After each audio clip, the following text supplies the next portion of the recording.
السلام عليكم ورحمة الله وبركاته. دمان سومالي محمد ميل بجوتوين سلامي سلام كدب ولكن سمير حسن حسين أو جعل استماع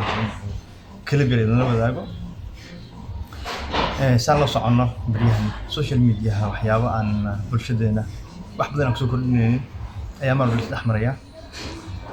video dhowr mar hore ama dhowr mar soo hormaray ayaan rabay inaan jeclaysto inaan wax yar ka iraahdo taas ah wiil yar oo Soomaaliyeed oo Muqdisho kulay meel ku jooga ma garanay qabiilku yahay ma aqaan kulay waa Soomaali taas oo dhan ahmiyad ma aha in sida hadda media la isla dhaxmaray ama aan ku arkay in uu gabar reeraha kale Soomaalida ka soo jeedo ama dadka la yiraahdo ama Soomaalida ay tiraahdo ama dadyo kale yiraahdaan faradheerta bilkan inuu yahay kulay qabiilada kale laga tirabadeen qiyaasaya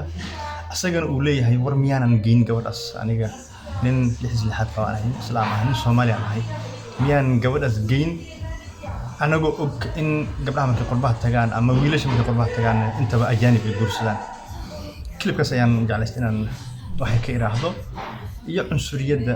bulshadeena Soomaaliyeed ayadoo isan gaar u ahayn haddana bulshooyinka dariskana leh intaba ay isticmaalaan in qowmiyad gaar ama dadyo gaar ama qabiilo gaar ah si gaar loo faquuqo waxaasina aysan ahayn wax diin iyo dhaqan midna aan ku tacalluqin ay caadooyin hore dad hore isticmaali jireen oo dadyowgeen aha oo aad u qaadarna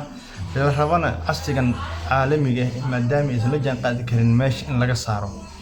yaa ka saaray waa hadda marka dadka dhalinyarada ah dadka wax garadka ah dadka aqoon-yahanada ah culummada in arrimahaas ay ka istaagaan ay u hadlaan ayaa wanaagsan marka waxaan halkan jeclaystay inaan mid iraahdo dhalinyarada media isticmaasho midna waalidiinta aan iraahdo mid dhalinyarada media isticmaala warniman yahay haddaad mar aad tahay public figure qof ummadda wax la wadaag wax wanaagsan ee ummadda horumar iyo qiimkooda ku jira la wadaagin waxyaabo aan macna badan ku fadhin gabar yar meel isa soo dhigtay ama waxyaabo yar aan macna lahayn wiil iyo gabar isguursaday ama wiil waxay doonto haatay waxaan ummadda aan macna ugu fadhin inaad inta u soo bandhig lahayd u soo bandhig waxyaabaha ummadda ay faa'iidooyinka ku helayaan ay waxyaabahan viewska iyo waxa macna darada aad ku raadinaysiin ama meesha fog jirin iska daaya horta ku dhihi lahaa nimanka media isticmaala midna waxaan oran lahaa ummadda Soomaaliyeed gaar ahaan waalidiinta saan la soconna sanooyin ka hor ama dhowr sano ka hor laba qowmiyadood aan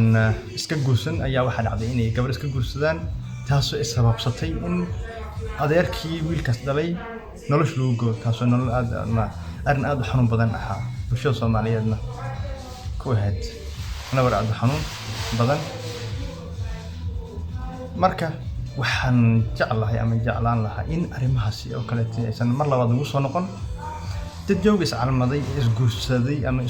isguursan doonayana hadday dariiqa wanaagsan soo maraan gabadhan ay isku qalmaan ama wiilkay gabadha isku qalmaan waalidiinta si wanaagsan hawshooda ugu dhameeyaan intii waxyaabaas ay falka xun inay imaadaan looga hortagi lahaa gabadha si sharaf lagaaga soo doonto inaad si sharaf ku bixisid taas sharafka iyo qiimkan ku jira waalidiinta saaran lahaa caadooyinkan iyo dhaqamahan soo jireenka ah iyo dhowrka boqol sano ee Soomaaliya isticmaalaysan in ay